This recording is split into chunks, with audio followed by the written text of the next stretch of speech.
People who know little bikes don't call this a Honda Reflex, because Honda also called this a Honda Reflex in the year 2000.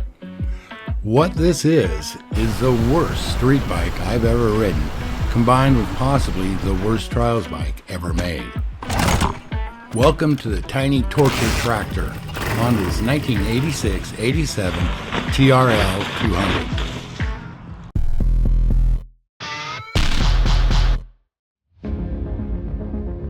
Made for only 2 years, like other Titanic market failures such as the Honda Big Ruckus or the Kawasaki H2 Mark IV, the 86 and 87 Honda TRL was never updated and quickly deleted.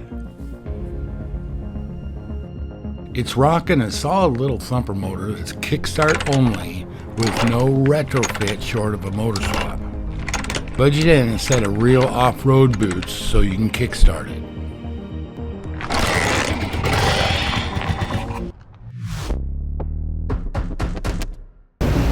Big boy 21-inch tire up front and 18-inch in the rear, tube type. So budget in a set of long tire spoons and some finger splints.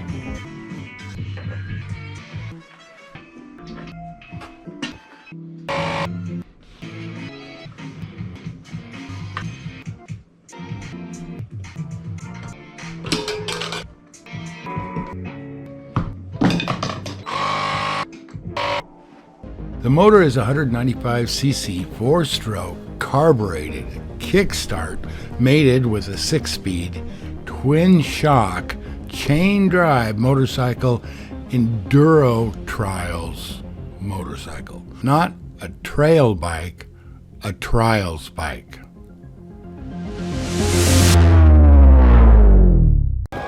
So what is trials riding? Let's take a look here. I don't know if I can wear those outfits.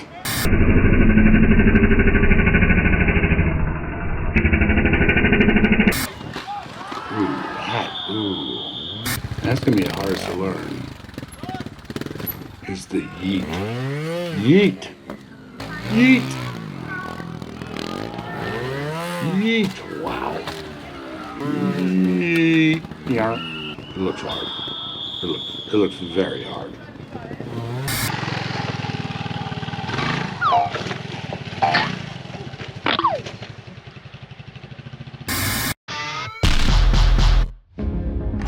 The close geared 6-speed is good. I used to think the incredibly low first gear must be for stump pulling or climbing stumps, and it was definitely stump related.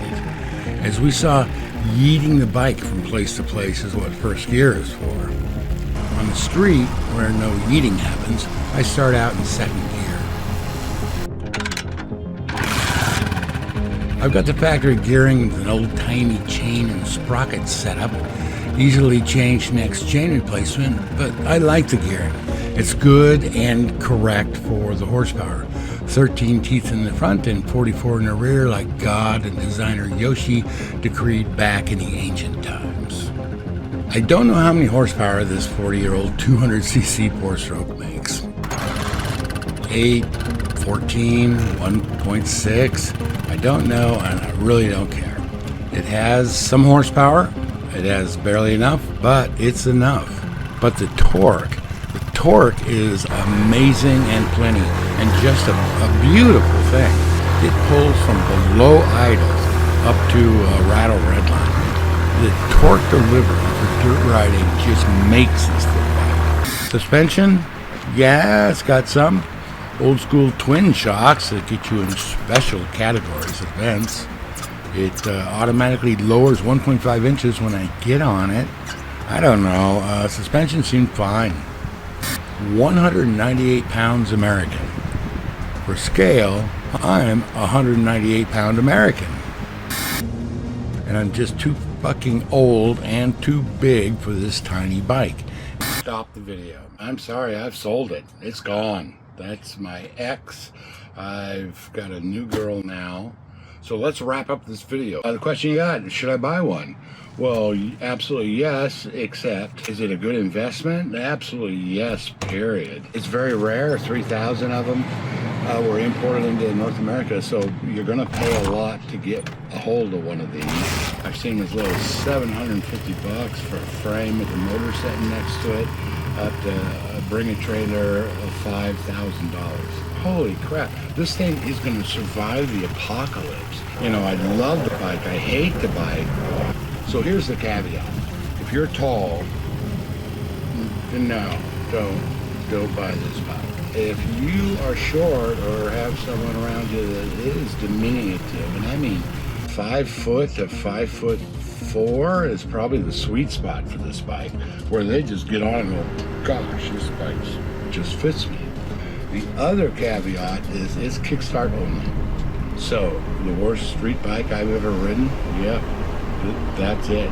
Start with its 200 cc's. The worst trials bike ever made. This one is handicapped with a big old honking 5-6 pound battery, electrical blinkers and stuff.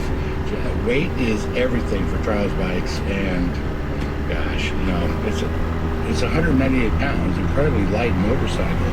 But for trials riding, go look at a modern gas, and you'll see it's a novelty bike. It is cute as fuck. That's why I bought it. Great in the stable, great for occasional rides. If you're 6'2", it's not the bike for you. Appreciate you watching so much. I appreciate you not clicking off when I came on. Bye.